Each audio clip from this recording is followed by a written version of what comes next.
Kara Lawson and the Duke Blue Devils just beat LSU. Now, Duke's ACC champions, and in all honesty, statistically, LSU should have had that game. Seriously, if you look at the statistics, LSU should have had that game. But Kara Lawson and her Blue Devils and Toby Fournier, who, by the way, I adore, won that game out of sheer we want this. Now they're going to be facing Corey Close and the UCLA Bruins. I don't know why I said Bruins. Now, UCLA has gone through California Baptist, Oklahoma State, and Minnesota. No surprise that they beat them. Duke, College of Charleston, Baylor, which I have no problems with them destroying Baylor. LSU, like I said, if you look at the stats, it should have been LSU. But Duke said, we want this more. Now, Duke and UCLA have played each other this year. UCLA blew out Duke earlier this year. 89-59 was the final score on that one. These two teams are going to be interesting. Now, this is Tennessee legend Carol Lawson's first head coaching game. Now, her first year, she went 3-1. Okay, that was because of the whole COVID thing, you know. Second year, she went 17-13. Still a winning season. 26-7 made it to the second round of the NCAA tournament. Fourth season, 22-12, Sweet 16. Last year, 29-8, NCAA Elite 8. This year, won both the regular season and conference championship with ACC. Last year, she only won the conference tournament championship and is already in the Elite 8 to face off against one of the number one seeds in the nation. Now, Corey Close, on the other hand, only ever coached at UCLA, has been there since 2011, has been the WNIT champions. Second year in was the NCAA, made it to the NCAA second round. So, first season 14-16, 26-8, then 13-18, then 19-18 when they became the WNIT champions. 26-9 the very next year, made Sweet 16. 25-9, Sweet 16. 27-8, Elite 8. 22-13, Sweet 16. COVID season. Then 17-6, NCAA second round. 18-13, WNIT semifinals. 27-10, Sweet 16, 27-7, Sweet 16. Last year, conference champions in the tournament. 34-3, NCAA Final Four. This year is conference regular season and tournament champions. They are 34-1 so far, and they're in the Elite 8. Both these teams are amazing. Duke just seems to have turned it up a little bit at the end or into the tournament season. They really have. So we're going to take a look at this, as I always do, by the numbers. And by the way, yes, I'm well aware of Carol Lawson's comments about Caitlin Clark. This is about college. I have my own feelings about Caitlin Clark, which I actually adore that woman. I think she is an amazing basketball player. I think she keeps getting stabbed in the back so many times that she probably needs to wear an iron plate back there. But this is about college. Carol Lawson, I'm going off of her time at Tennessee and Duke, and I'm going to ignore, she made a bad comment about something. It happens. They all make bad comments about something. Now, let's get into this. Before we get into the crux of this video, hit like, hit subscribe if you like college sports, because I do college sports, primarily college football, college women's gymnastics. Do a little basketball and other sports on occasion. But that's what I do. College. Also, A. General Robert Nealon, former University of Tennessee head football coach for decades, had 7 maxims to win any game, but they can also help you if you apply them correctly to your life. The second one is play for and make the breaks. When one comes your way, score. That is a maxim that can be also applied to your life. Look for those breaks and take it. Okay, so we're going to start with Duke because they are the lower seeded. They're a 3 seed. They score on average 74.2 points a game. They allow 59.4 points a game.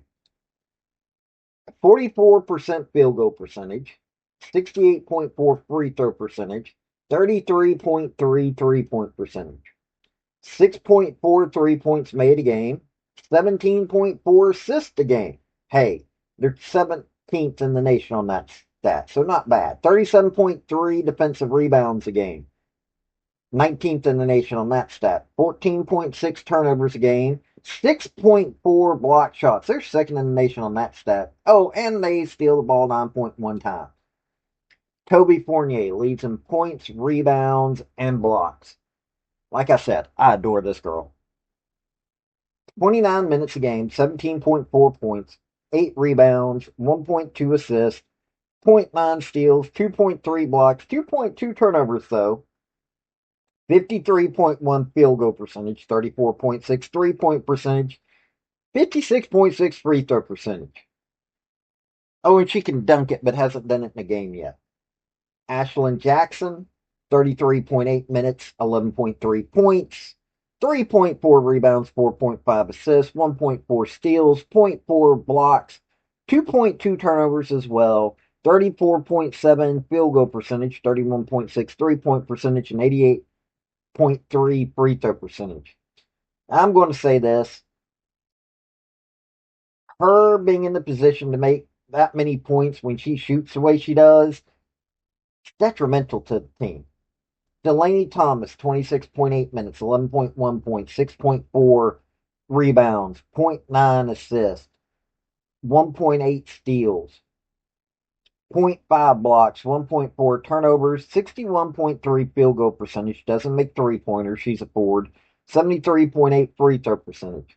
Tiny Mare leads in assists and steals, 33.8 minutes, 11 points, 5.9 rebounds, 5.6 assists, 2.4 steals, 0.1 blocks, 2.7 turnovers though, 40.5 field goal percentage, 34.2 3-point percentage, and 85.9 free throw percentage. So you've got some great shooters, and you've got one shooter that just is an anomaly to be in the top on this list. I'm going to say this. They've got too many players turning over the ball way too often. I know they're only at 14.8, but that's still, you've got 4 of your top 5 players turning over the ball over 2 times a game. One's at 2.7 times a game. That's a bad look. Blocks, hey, you're amazing there. Steals, not bad at all. You're working very well as a team, and your rebounding is amazing. You need to score a little bit more, but like I said, when you've got somebody like Ashlyn Jackson in there at 34.7 field goal percentage and 31.6, at least your 3-point percentage is respectable. But if you're shooting 34.7% from in field goal range, yeah, you don't need to be handed the ball to score. They got 4 players in double digits. Riley Nelson's at 9.4, so she's almost in double digits. It's a solid team with some weaknesses. That's what they are. They're a solid team with some weaknesses. But Toby Fournier and Tina Mayer are doing a lot of work. And like I said, I love me some Toby Fournier. Now the UCLA Bruins, 85.5 points a game. They're 6th in the nation in scoring. 56.9 points is what they allowed to be scored against them. 51.3 field goal percentage. They're 2nd in the nation in that stat. 78.3 free throw percentage, or 16th. 37.5 free throws, or 37.5 3-point percentage. There we go. I can talk. Seventh in the nation on that one. 7.5 3 points made per game. 22.4 assists. They're second in the nation on that stat. 38.8 defensive rebounds. Sixth in the nation on that. 12.2 turnovers. 4.3 block shots, though. And they steal the ball 8.5 times a game.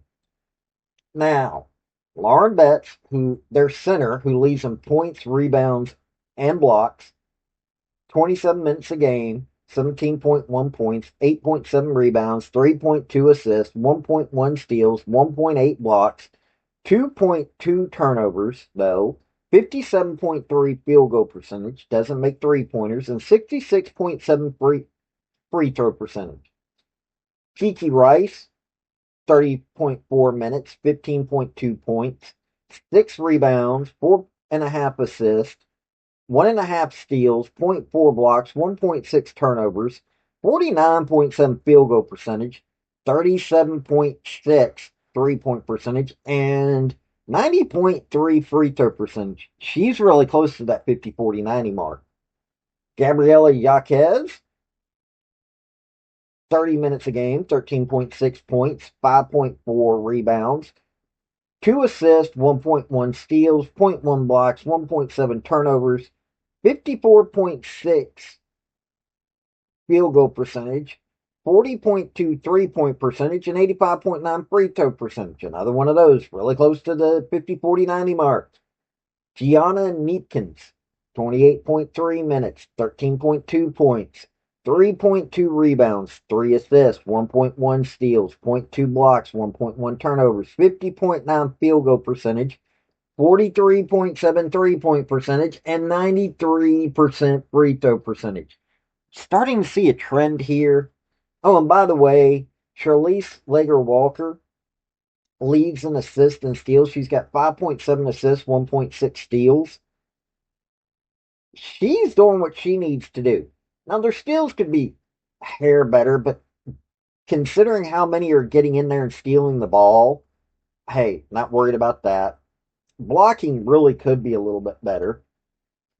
Turnovers, not as much of a concern. You've got two players, Charlize Lager Walker, who is being the floor general, so yeah, it's not surprising she turns over the ball. And Lauren Betts, who makes up for it in all her other stat categories. This is a solid team that have 50, 40, 90 players all over it. Seriously, when you've got that kind of percentages, that's an amazing thing. Okay, Lauren Betts doesn't do three-pointers. Big deal. You got a lot of other players that are doing really good in that department. You've got guards doing 50, 40, 90. You've got bigs that are doing their jobs when it comes to rebounding. Block shots, like I said, could be a little bit better. They do stops in other ways, but this is a really good team. They don't turn over the ball that much. And honestly, they don't have a lot of weaknesses in their game.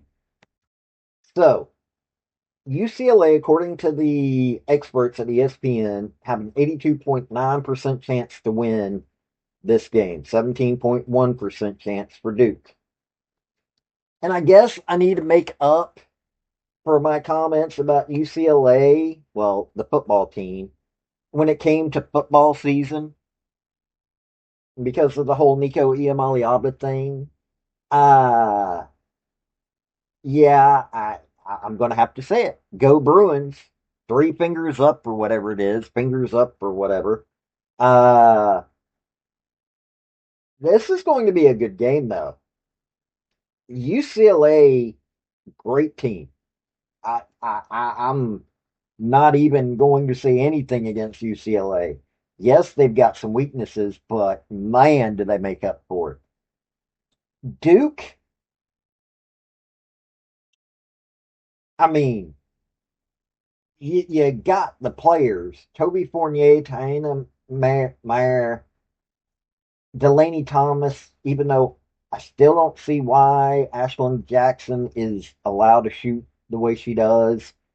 Um, I like Duke. I mean, they've got Carol Lawson there. Comments about Caitlin Clark aside, Toby Fournier, like I said, love me some Toby Fournier, but I think that UCLA is a far better team. Stat wise, they're far better. Teamwork. You've got players that are getting those 50, 40, 90s. Let me tell you something 50, 40, 90 means something. Ask anybody who faced off against Mr. 50, 40, 90 Larry Bird or Stephen Curry. Seriously, you face off against people like that and you learn real quick that you don't want to deal with them. And when you've got a team of players that can do 50, 40, 90s on your head in a game, I don't think this is going to be quite as lopsided as the first meeting between these teams this season. But hey, Lauren Betts, Shirley Slager Walker, Kiki Rice, Gabriella Jaquez, Gianna Needkins, all of these players are going to be shining in this game. Toby Fournier, kind of, they're going to be doing good, but I'm looking at everything. I don't think that that Duke has an answer for what UCLA is going to be bringing. But you tell me if I'm wrong on that. Seriously, you tell me if I'm wrong. This has been Paul with Redneck Sports. Y'all have a good day now. Bye. Hey, folks, before you leave, if you can't become a member via my YouTube channel, which that's for my thinker, I've also got sports. I've got a Patreon. If you really, really want to help me out, I would be much appreciated. But hey, hitting like, hit subscribe, hit commenting, all those things really help me out. Have a good day.